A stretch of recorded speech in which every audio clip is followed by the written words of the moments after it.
niwumve ndaguha inkuru mwana ndaguha inkuru na wewe uyiha abandi mwana uyiha abandi mwana.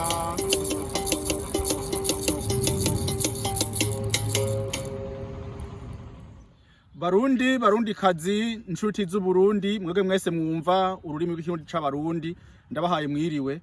Nari maze iminsi myinshi cyane ntabaganirira kubera nari mfise ibindi ndiko ndakora. Ikiganiro rero ngomba ndagikore mu kwezi kwa gatanu igenekezo rya gatanu mu kwezi kwa gatanu mu 2023. Ikiganiro rero nkaba ngomba kubabwira ingene vyagenze ku mwaka wa 51 w'ihonyabwoko ryakorewe abarundi b'abahutu bo mu Burundi rigakorwa n'abatutsi n'abahima. Abarundi bari bakoranye baca bahurira mu bintu bitatu, no kuvuga bahuriye i Montreal. Igikorwa ca mbere bakoze baragiye mu misa hama baragenda ahari cibutso c'amahonyabwoko yakozwe mu kinjana ca 2021, hanyuma bongera baragenda ahandi hantu bagiye kuyagira. Ubu rero ngomba kubabwira igice ca mbere ivyabaye. No kuvuga hariho abarundi bavuye Ottawa, bavuye Gatineau, bavuye Toronto, hari abavuye Sherbrooke, hari abavuye Saint-Hyacinthe, hari abavuye hehe Quebec City, hariho abavuye henshi n'abavuye Montreal. Rero bose baraje duhurira i Montreal. Ikintu ca mbere twakoze twagiye ku nimero 1335 ibarabara Chabanel, ni sengero rya mutagatifu Isaac Joke. Hanyuma ho rero hariho umusaserdoti w'umurundi niwe yadusomeye imisa. Rero ubu iyo misa niyo tugomba dukurikirane. Muga mu gukurikirana iyo misa no kuvuga jewe sinashoboye kuronka umwanya wo gufata amasanamu niko novuga, kubera we ntiwoba ugandaye, wewe ntiwoba uriko urarira, we ntiwoba ubabaye ku mutima kubera abantu biwacu bahonye. Hama ngutangure gufata amasanamu, tangure kuma wiruka ufotora naka uraba ko patiri wa muronse no gutamuronse. Ubu rero ico tugomba dukurikirane no kuvuga namajwi nabuye. Hanyuma rero ayo majwi rero nza kuyongerako amafoto 1 2 3 4 5 nagiye gufata. Rero nivyo rero ni ikiganiro ca mbere nico mugomba mubanze mwumvirize, mubanze mukurikirane iyo misa.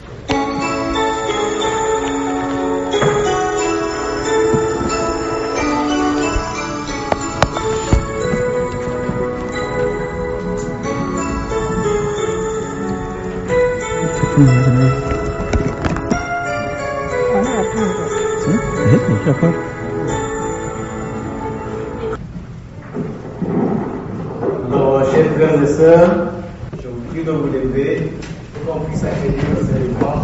Alors tous ensemble, on va chanter.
mukama wacu Yezu Kristo, urukundo rw'Imana n'ingabirano ya mutima mweranda,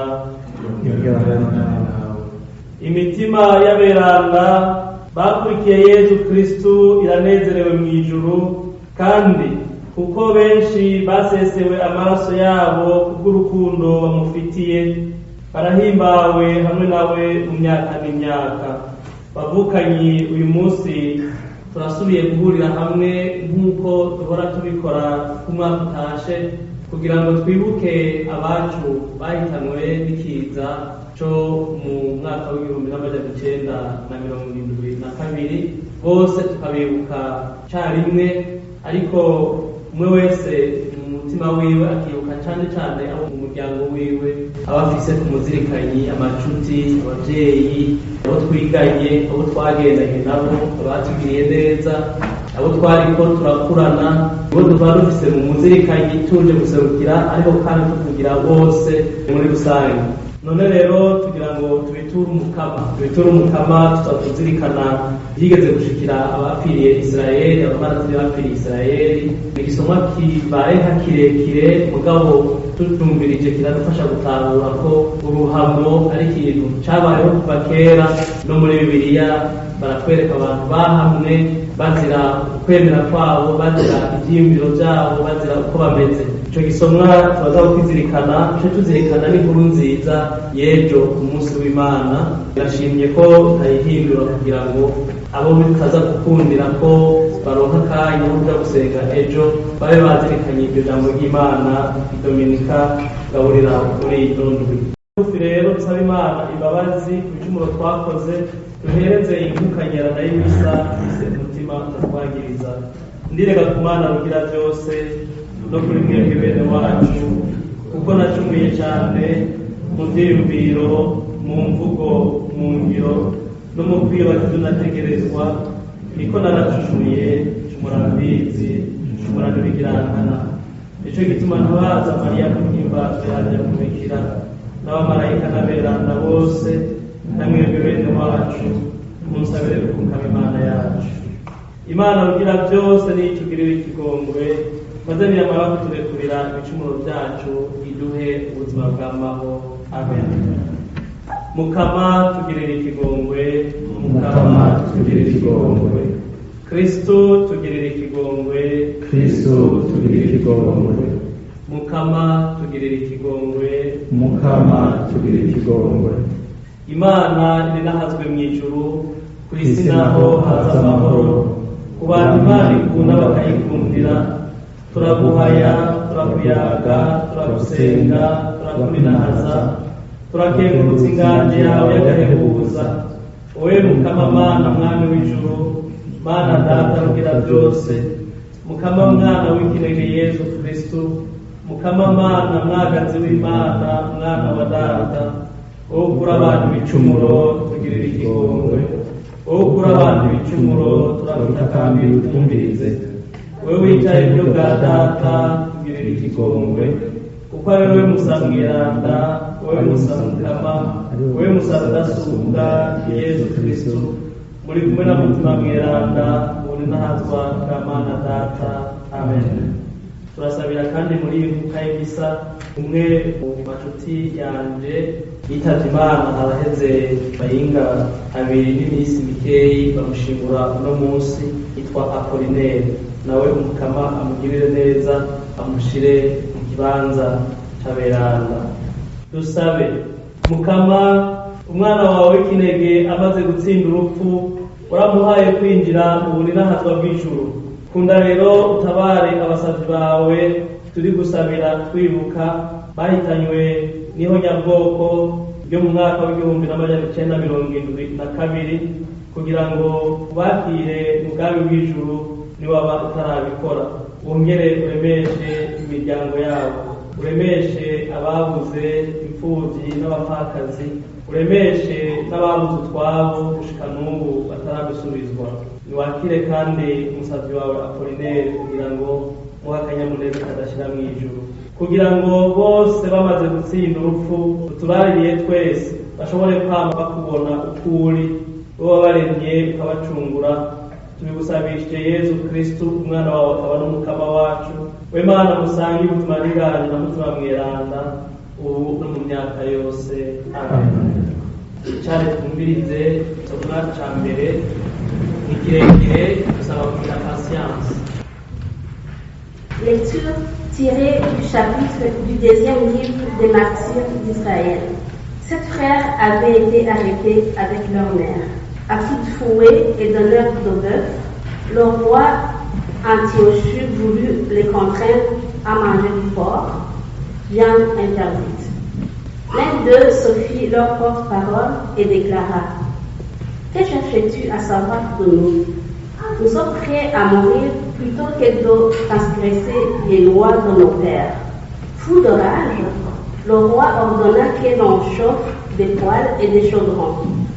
Dès qu'ils furent brûlants, il leur ordonna de couper la langue de celui qui était fait leur porte-parole, de lui arracher la peau de la tête et de lui couper les mains et les pieds sous les yeux de ses autres frères et de sa mère. Lorsqu'il fut complètement mutilé, le roi ordonna de l'amener près du brasier et de le faire passer à la poêle, alors qu'il respirait encore. Tandis que des vapeurs abondantes se répandaient autour de la poêle, les autres s'exhortaient mutuellement avec leur mère à mourir avec noblesse.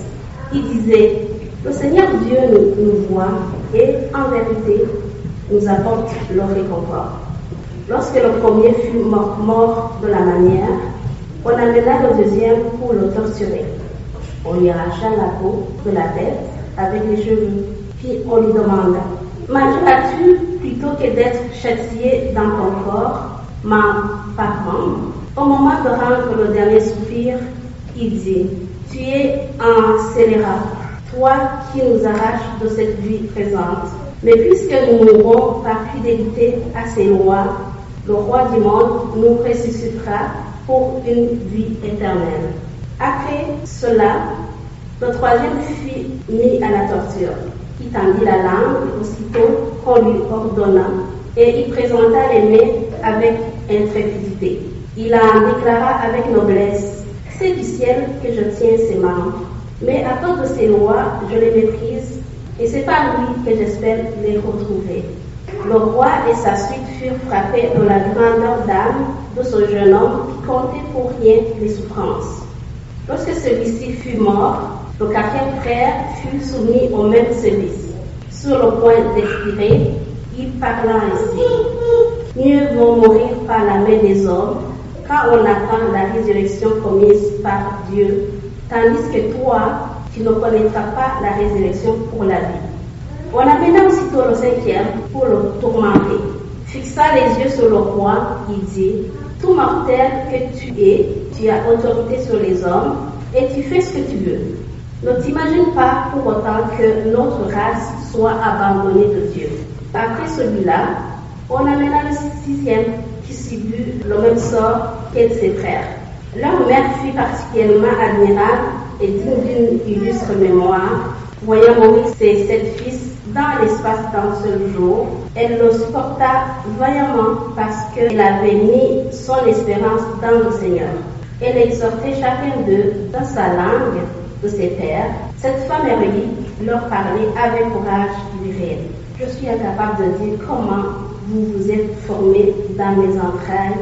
Ce n'est pas moi qui vous ai donné l'esprit et la vie, qui ai organisé les éléments dont chacun de vous est composé. C'est le Créateur du monde qui façonne l'enfant à l'origine, qui préside à l'origine d'autres choses. Et c'est lui qui, dans sa miséricorde, vous rendra l'esprit et la vie, parce que, pour l'amour de ses lois, vous maîtrisez maintenant votre propre existence. Parole du Seigneur.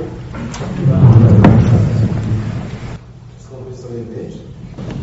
On va chanter. Alléluia, Yaga, Mukama, Yaga, nous réveillons, Yaga, Mukama, Unusafiwa,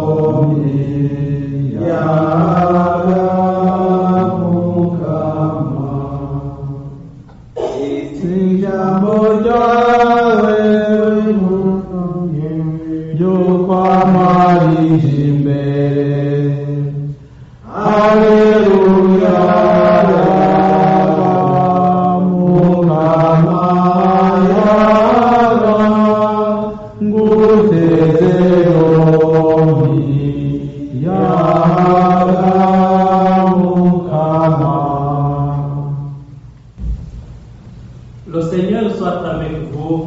Et avec votre esprit. Évangile de Jésus-Christ selon Saint Jean. En ce temps-là, Jésus déclara: Amen, Amen, je vous le dis. Celui qui entre dans l'enclos des brebis sans passer par la porte, mais qui escalade par un autre endroit, celui-là est un voleur et un bandit. Celui qui entre par la porte, c'est le pasteur, le berger de brebis. Le portier lui ouvre et les brebis écoutent sa voix. Ces brebis à lui, il les appelle chacune par son nom et il les fait sortir. Quand il a poussé dehors toutes les siennes, il marche à leur tête et les brebis le suivent, car elles connaissent sa voix. Jamais elles ne suivront un étranger, mais elles s'enfuiront loin de lui, car elles ne connaissent pas la voix des étrangers. Jésus employa cette image pour s'adresser aux pharisiens, mais eux ne comprirent pas de quoi il leur parlait. C'est pourquoi Jésus reprit la parole. Amen, Amen, je vous le dis, moi je suis la porte des brebis. Tous ceux qui sont venus avant moi sont des voleurs et des bandits, mais les brebis ne les ont pas écoutés. Moi je suis la porte. Si quelqu'un entre en passant par moi, il sera sauvé. Il pourra entrer, il pourra sortir et trouver un pâturage. Le voleur ne vient que pour voler, égorger, faire périr. Moi je suis venu pour que les brebis aient la vie en abondance. Acclamons cette bonne nouvelle du salut. Louange à toi, Seigneur Jésus. Ni akamenyero kandi ni uburenganzira bwacu bwo guhura tukibuka aba babyeyi, inshuti, ababanyi, abagenzi bahitanwe n'urwango rw'amacakubiri maze bakicwa ikivunga, bakicwa atagitabara, kandi bakicwa n'abo nyene bari bashinzwe kubakingira no kubatabara. Ari naco gituma hapfuye benshi umwanya muto kuko batagira kubavugira. Ni ibintu bibabaje cyane kuko n'intambwe twumvise yaraye igezwe ko aho mu Burundi babakura ko icyaha babagiriza, kandi sentare yabaremetse cy'uko arabamenja, kandi biswe abamenja n'akamaramaza kuko atakintu kindi kininiya cyane kumure cyo twokwita ubuvugizi apredwari cyakozwe ku rwego rw'abungere berger. Abigenga batandukanye mu mashyirahamwe atandukanye barashoboye kuvuga, barasohora ijwi mu migwi no mu myaka itandukanye, ariko kubera ko batari mu bibanza position stratégique pour prendre des décisions, ibyiyumviro byabo byagumye ari ibyifuzo des suggestions, kuko atanguvu byashoboye kugira ngo ibyo biriko biravugwa biranguke. En principe chaque parole véhicule un acte, ariko bivana n'umuntu uba arivuze. Hari uvuga ijambo ubwo nyene rikara rikozwe rishizwe mu ngiro, kandi rikerekana inyishu yaryo canke icamwa caryo ubwo nyene. Ijambo rica rihinduka itegeko, ijambo ritura hasi igikorwa kiboneka. Ibyo rero turacabitegereje ko benshi mu bivumera kugira ngo kumbure ingingo zimwe zimwe zifatwe ziboneka, zihoza kandi ziremura imiryango iri mu marira. Yezu mu nkuru nziza avuze ngo la parole est esprit et vie. Une parole véhicule tout un bagage.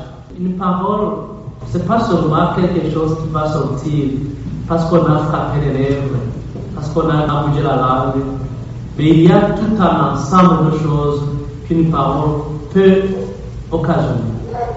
umuvyeyi ahagaze ngaha abana bari ngaha akabwira ati wewe sohoka. Ayo majambo ni umuntu wagusubu yavuze, ariko umuntu araza guhaguruka afata inkoni n'umutaka asohoke afata amayesikariye aje hanze yugaruro agende. Ni ukuvuga hariho ijambo rirangura tukirindiriye ninda azorivuga. Yani parole qui exécute on attend cela et depuis longtemps. Twibaze ko intambwe iriko iraterwa kiretse aho Imana cette condamnation qui pesait d'abord et depuis longtemps, qui pesait sur les épaules des personnes martyres. Iyo Imana ikaba ari Imana nta n'umwe bari mw'ijuru muri bo, kuko umaze gucibwa urubanza baca bavuga bati nibyo yari umumenja. Mugabo Imana irazi ko ubwo bumenja c'était une parole fabriquée qui a exécuté, qui a produit un acte qui s'est transformé en geste palpable. Kuko umuntu yarishwe, la parole mumenja, ça a été transformé en une activité visible, mesurable. Umuntu arapfa, kuvuga ko ryari ijambo riremereye kubw'amaso y'abantu, ariko kubw'amaso y'Imana, Imana irakundi kuko irabona ko ryari ijambo ryubatswe atari ijambo rifise ifatiro. Ico ijambo ry'Imana ry'uno munsi ridufasha bwa mbere kandi rikaturemesha nuko twumva ko uruhamo rutatanguye 72 gusa, kandi rutatanguye ubundi gusa. Ibintu by'amahonyabwoko byabaye henshi mu bihugu tubamo canke ibintu twize muri kahise. Hanyuma no muri Israeli bumva ko hariho n'abantu bishwe kandi bagapfa nabi, bakicwa nabi. Ico baragihuriye ko n'ibyabaye mu Burundi. Bavuze ngo abavukana indwi, ubwo ntibari indwi gusa. Ico giharuro indwi ni igiharuro ngereranyo bashaka kuvuga abantu benshi, igitigiri gikwiye.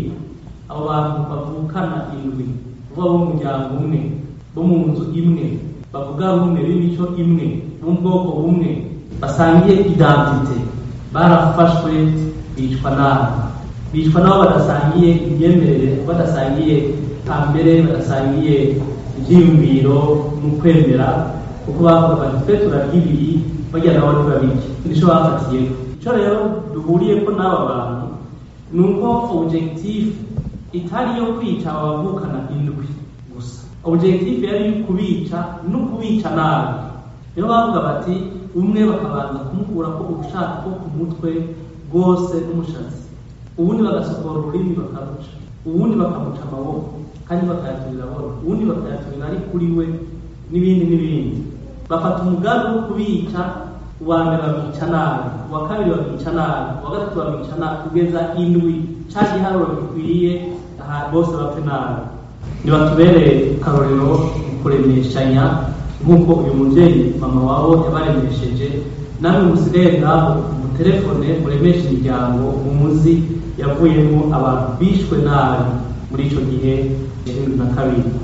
Ico usaba umukama nuko ubu yogerageza guhereza Uburundi n'ibindi bihugu byose de vrais bergers qui connaissent leur troupeau, abungere bazi intama kandi bakazikorokera imbere bakaziragira, kandi bakazikorokera imbere bakazereka aho zirisha. Apana abungere batazi intama, bababisha, babiji, babashimusi, nkuko Bibiliya ibivuga.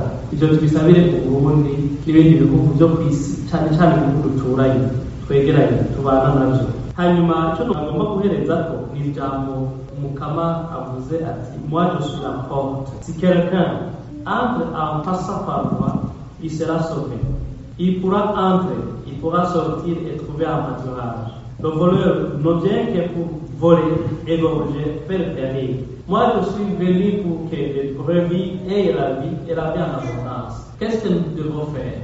Nous avons le devoir de tourner notre regard sur ce qui s'est passé pour faire le deuil et surtout pour nous réjouir que maintenant, finalement, baho gusa na sentare yaraye bigaragaje ko urubanza baciye wari ubwo cyonda kugira ngo barabe ifatiro icitwazo cyo kubica. Ubu turarengurutse ku mutima gato kuko tuvuga uti babakuye ko umuzigo babaremetse bafatiye ko mu kubica. Turafise uburenganzira bwo gutelefona n'imiryango babwira uti ni mureme abacu, Imana yarabakiriye, ariko L'étape suivante est de vous adresser à Jésus. Tournez le regard vers Jésus.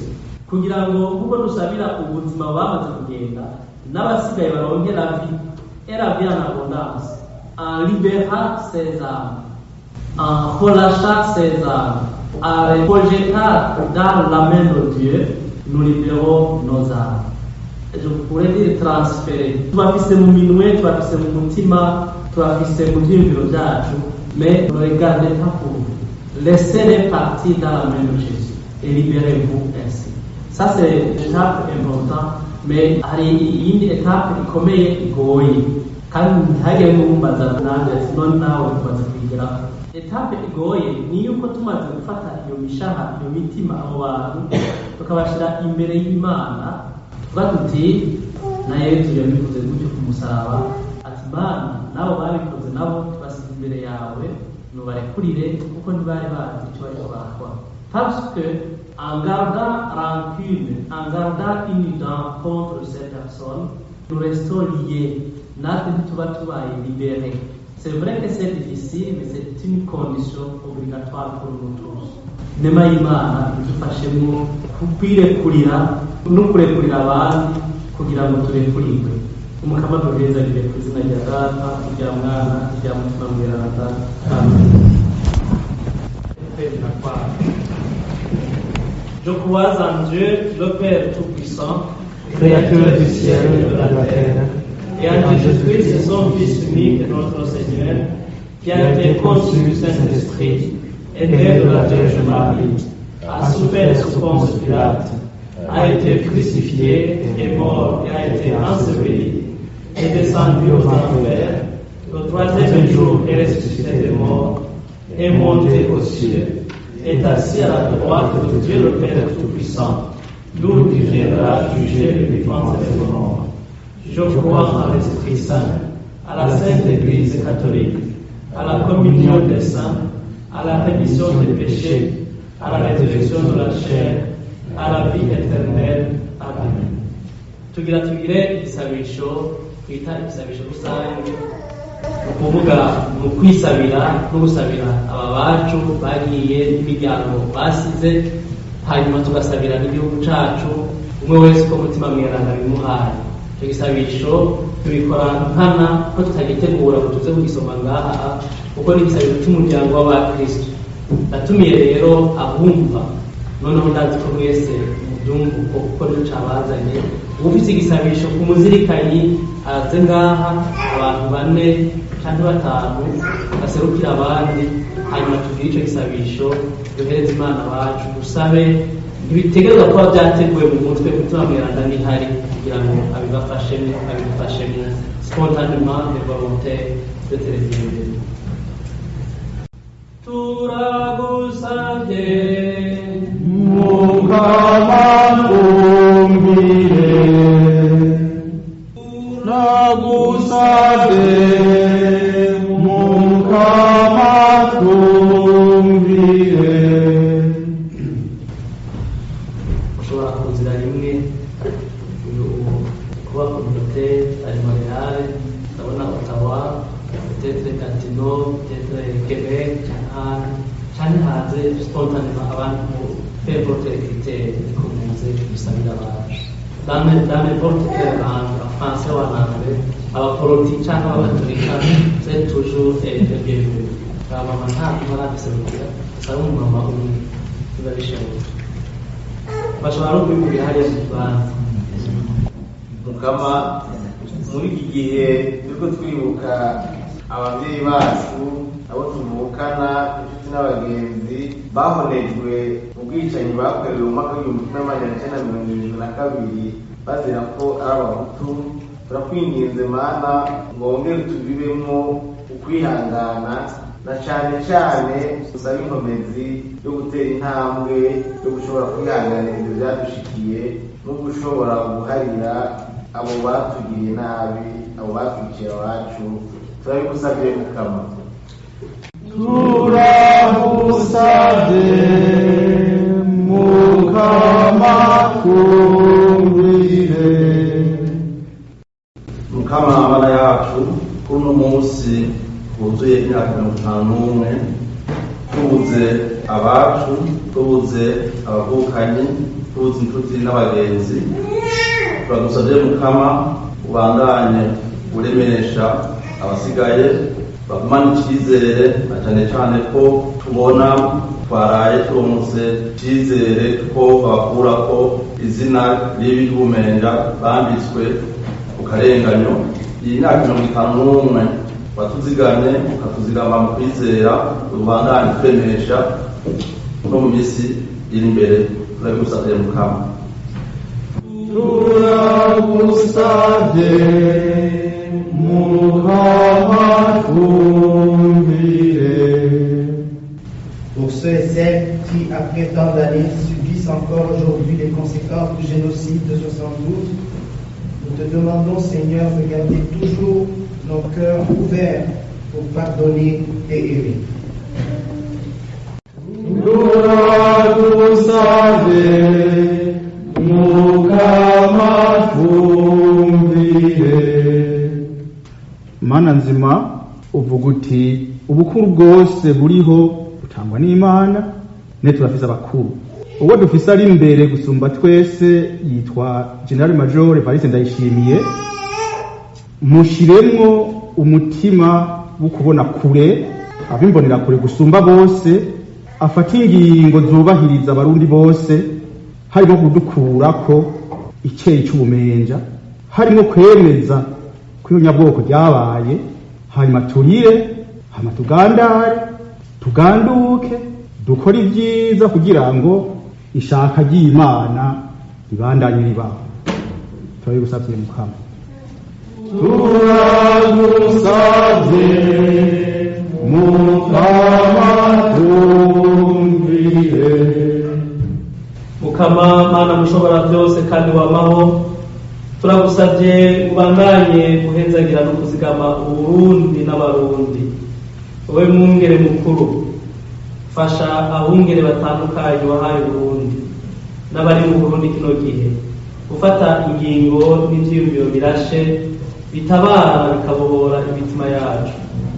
Duhe natwe imitima itekanye mu ntambwe zitandukanye ducamo no mu byago by'inosi, dushobore kugira umutima uremesha abababaye, cyane cyane bari kwikorera ingaruka mbi ziva byabaye na kabiri mu Burundi. Nuturose Mana tugusaba, twakwizigiye, tubigusabye tukwizeye bwa Yesu Kristo umukama wacu. Amen. Nimubandanye gusaba abavukanyi kugira ngo ishikanwa ryanje ryo rwanyu, amashikanwa muzanye bwa butari, amashikanwa y'ibisabisho uhereje Imana, aya mashikanwa aba bacu tuzanye gusabira n'Uburundi, byose dusabe ngo bishimwe n'Imana Data tugira byose. Yakirishikana tuheje imina yawe yo kumunaza no gushimira izina ryiwe, byongeye tubyikimazi twebwe nekeza yose. Amen.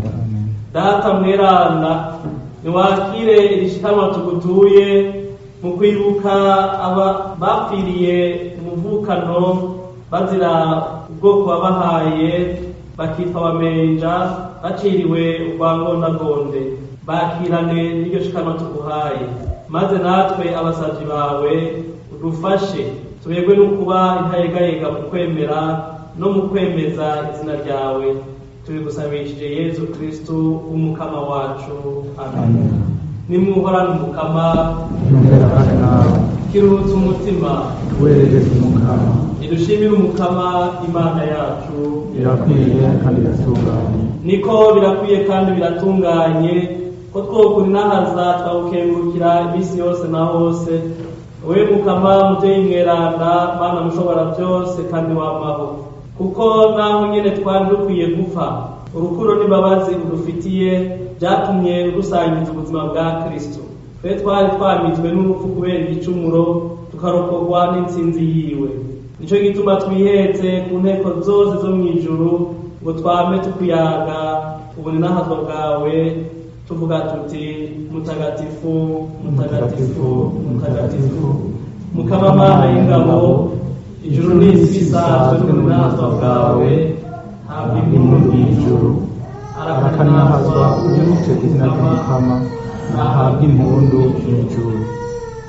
Mana nzima niwe bweranda nyabwo, ni wewe ubweranda bwose bukomokako.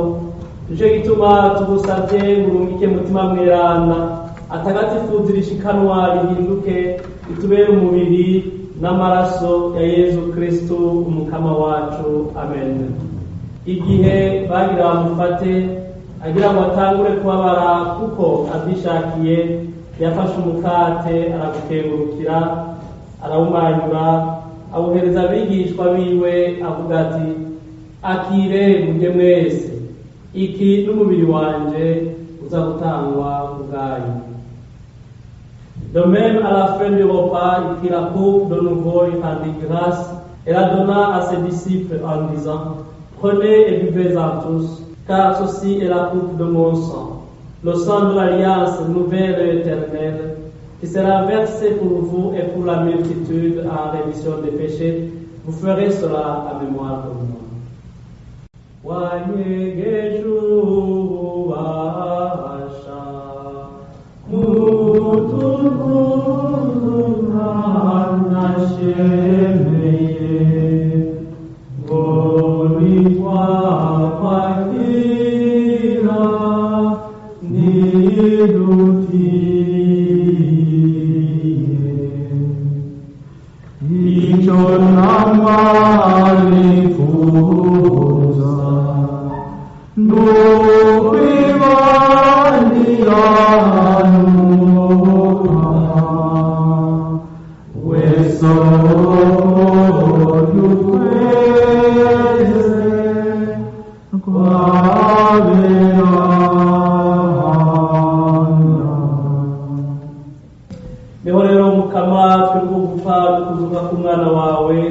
twaguhereza umukate w'ubuzima n'ikarisi y'ubukiriro, tukanakenguruka ko waduteye iteka gitureguka imbere yawe, ngo tugushikanire iyi nkuka, tugushikanire n'abacu bose barengukijwe iwawe, tugushikanire n'igihugu cabuze.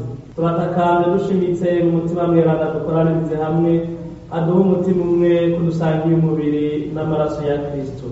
Ibuka Mukama ekleziya yawe aho iri kw'isi yose, unyuzuzemwo ukwemera, ukwizigira n'urukundo. Wibuke umupapa wacu Francisco, umwepiskopi wacu Cristiano Lepine, nabo bose bashinzwe umuryango w'abakristo. Mana nzima, niwibuke abasavyi bawe twabuze muri iki gihe habayeho nyabwoko mu Burundi mu mwaka w'1972. Ufate akanya k'imisegonda mike mu wese yibuke ugacerere amazina y'abamwegereye, amazina y'umuryango, amacuti, abo biganye, abo muzi, muwibuke muvuga mu bunyongoshwe, kuko bituma mu bunyongoshwe amazina yabo tubana igisabisho.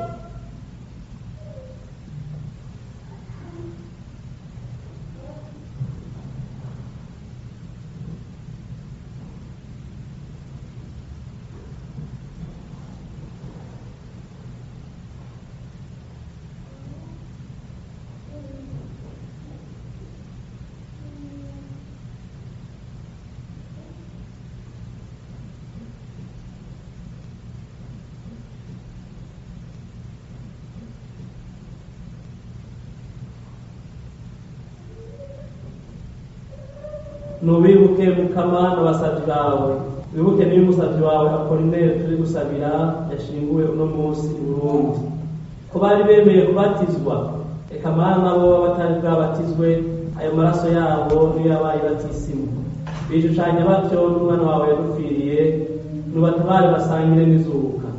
Umunsi Kristo azozura abapfuye, agahindura imibiri yacu yahindanijwe n'igicumuro, akayishushanya n'umubiri wiwe usayanganira mu buri n'ahazwa. Ibuka na bene wacu bakwitavye, eka bo bose barengutse iwawe bagukunda. Turagusavye ubagirire impuhwe, ubashikane mu bwami bwawe. Niho twizigiye kuzohorana agahimbara imyaka yose, niho uzohanagura amosozi yacu yose, kuko Mana yacu tuzokubona nk'uko umeze, tugasa nawe imyaka yose, tukaguhaya tudahengeshanya, twihetse kuri Yezu Kristo umukama wacu, we ucisha ko ibyiza byose ukwiza ku isi kubwiwe hamwe nawe no muri wenyene nutega iteka ry'ugusengwa mana data mushobora byose hamwe na mutima mutagatifu wongera uninahazwe mu myaka yose amen. Ntawubizi ko aricyo gituma byaba byatugoye ko mu kirundi baca n'umugani ngo aho umworo yandikiye iyo umuntu mukuru umuryango ari umubyeyi même quand il le fait par erreur parce qu'il possède une autorité spirituelle sur les enfants de la maison agatuka umwana ati wewe umwana yakoze une bêtise ati wewe uzopfa uko nawe abivuze par erreur par précipitation il faudra un temps pour le parent conscient azosubira kubwira umwana ati mwana rambabarira ya ejo byaragorotse ndakuvuma sino uzokama bimeze kutuwe mwana no muri kazoza parce qu'une autorité parentale possède une autorité sur l'enfant, une autorité spirituelle. La parole qu'il va annoncer va être exécutée pour longtemps. Le mubyeyi yabivuze kabihanahana rero uyu muvumo ntimuzowuharure kuri bariya gusa bahavuye bacira urubanza bagaca bicwa ariko umenye ko uyu muvumo w'ukwitwa umumenja wabaye no kuri wewe wabasize va falloir qu'il y ait un temps aho bakuvumura kugira ngo nawe kuveko n'abana bawe baveko ntikazotuvumura ko ababyeyi batuvumye bari beberge bari bashinzwe kutuyobora no kutuja imbere umukama rero adukize uyu muvumo atari mu magambo gusa mais son bagage spirituel de malédiction qui pèse sur nous n'utwo baronse bakatujyaniramwo n'ibyo baronse ntibabyumvikane ko umukama abikize abo bakomotse kubamenja kugira ngo ubumenja bubaveko tubisengere kuvuga cyagisabisho yezu yatwigisha ubwe tuti dawa twese uri mu ijuru izina ryawe rinahazwe ubwami bwawe bwire hose ibyo ushaka nibyo ku isi nko mu ijuru uduhe ibyo kurya uyu munsi uturekurire ibicumuro byacu nk'uko natwe turekurira abatugirira nabi ntudutereranye udusha nabi yamara udukiza kabi amen. Délivre-nous de tout mal, Seigneur. Le mal que nous avons hérité de nos parents, après qu'il avait reçu de nos dirigeants. Le mal qui a été collé sur nous, cette malédiction, ce mauvais œil, ce mauvais regard, cette oppression que nous avons héritée. Délivre-nous de ce mal, Seigneur. Délivre nos familles de cet œil de personnes prévoyantes qui savent bien protéger leurs biens et leur vie, jusqu'à anéantir la vie et les biens des autres. Délivre-nous de ce mal, Seigneur. Donne la paix à notre temps. Donne la paix à nos générations. Soutenus par ta miséricorde, nous serons libérés de tout péché. Nous serons libérés de toute emprise maléfique. Nous serons aussi à l'abri de toute épreuve. Nous qui attendons que se réalise cette bienheureuse espérance, l'avènement de Jésus-Christ notre Sauveur. Car c'est à toi qu'appartiennent le règne, la puissance et la gloire, pour les siècles et les siècles. Amen. Seigneur Jésus-Christ, tu as dit à tes apôtres, je vous laisse la paix, je vous donne ma paix. Ne regarde pas nos péchés, mais la foi de ton Église, pour que ta volonté s'accomplisse. Donne-lui toujours cette paix et conduis-la vers l'unité parfaite, toi qui règne pour les siècles des siècles. Amen. Nimuhane amahoro y'umukama yongera ahorane nawe. iyo umuntu akwifurije amahoro aba aguhezagiye niyo mwarengera two mupfa hagati yanyu duto ugaca umuha amahoro avuye ku mutima uza kuwugabanije gatoyi mu mivumo yarazwe na bariya babyeyi babungere b'iyanga ega umuvumo w'umubyeyi ikintu kibabaje cyane kandi udashobora kwitura ukavumuka mugabo abantu bagiye baramuhezagira akagabanuka rero amahoro ya Kristo amahoro ya Kristo mwese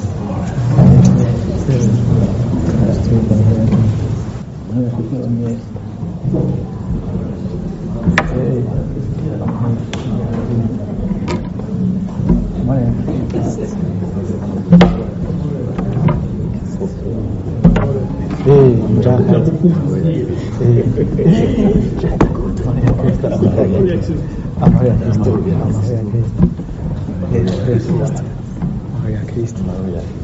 Et encore, le sang de Christ est réuni dans cette coupe de vie éternelle. Amen. Agneau de Dieu, qui enlève le péché du monde, prends pitié de nous. Agneau de Dieu, qui enlève le péché du monde, prends pitié de nous. Agneau de Dieu, qui enlève le péché du monde, donnez-nous la paix. Bamwe bati murabamenja murajamira, umukama ati murabamenja murakabaho. Barahiriwe abatumire b'Imana, b'imwagazi w'Imana, b'ikura abantu ibicumuro.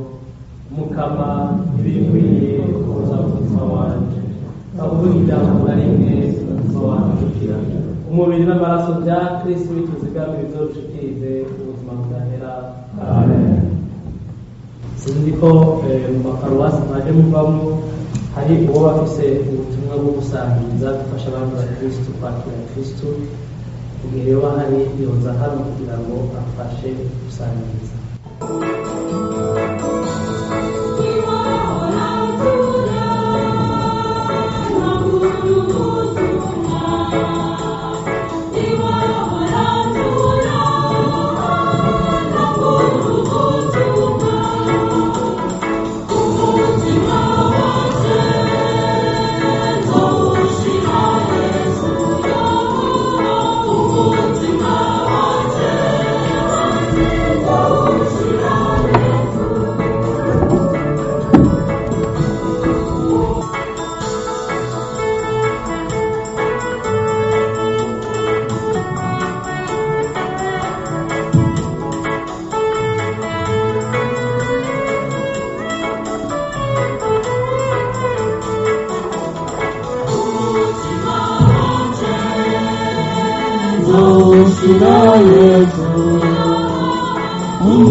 Ariko sinzi ko perezida hari communication y'abafise byerekeye porogaramu tubasubize cyane ko murakoze pati cyambere nuko ndavuga nti nimba hari ubundi muntu afite message virtuel nyuma yo gusangiza aho umunota nk'ibiri nibaza kutumu ikaze hamwe atoba hari porogaramu irabandanya ushaka tugenda rapidement aho tugira rassemblement pour la marche vers le monument. Normalement, on doit être là dans 20 minutes pour dire à notre alors hanyuma tubandanya tugire marche vers le monument. Ubu basaba yuko abantu bazanye du matériel pour la marche, ni kuvuga des croix, des drapeaux. C'est le moment où nous serons bien au monde, c'est parce qu'on n'aura pas beaucoup de temps. Une fois arrivé là-bas, je pense que maintenant les policiers nous attendent déjà pour nous guider. Il va falloir qu'on se mette à marcher rapidement. Ibyo bintu tugenda kuri monument biza kubera kuri monument tuza kugashikiriza tugezeho hanyuma tugenda muri sale iri au 41 42e rue ni croisement ya rue P9 na 42e 43e rue. Ibyo naho nyene bibanira turabamenyeshereza hariya hano kugira ngo dusove umwanya sino ikindi icyo nongera ku jewe ahandi no kubashimira cyane bereye kuri ino cerebro, hanyuma nshimira n'abantu mwese mwaje mwumva kure Toronto, Sepawo, États-Unis. Nongera nshimira noteri, c'est Madame Martine, que je peux laisser une minute pour qu'elle se présente. Merci. Bonjour à toutes et bonjour à tous. Mon nom est Martine Moussa-Oumélé. Je suis présidente du conseil municipal de la ville de Montréal et conseillère du district de Villeray. Et je voulais vous remercier de m'avoir tendu cette invitation que je ne pouvais pas manquer. C'est un moment pour nous de commémorer la mémoire de toutes ces personnes qui sont parties trop tôt et dont on n'aura jamais l'occasion de connaître le vrai potentiel de l'histoire. Et je tiens à vous remercier de maintenir leur mémoire vivante. Et je me tiendrai toujours à votre disposition pour la suite de ces expressions de solidarité entre nous tous.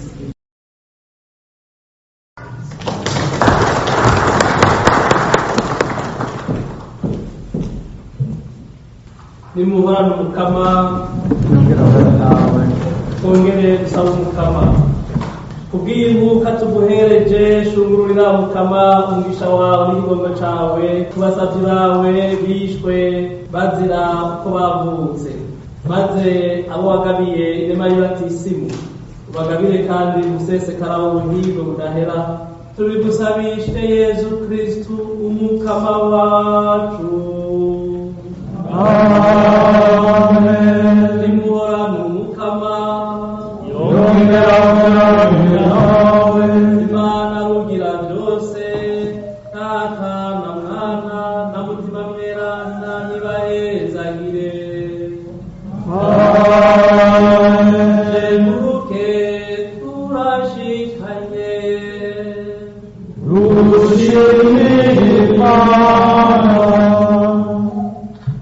murakoze mwese Imana ibamugisha. Ave, Ave, Ave Maria, Ave, Ave, Ave Maria.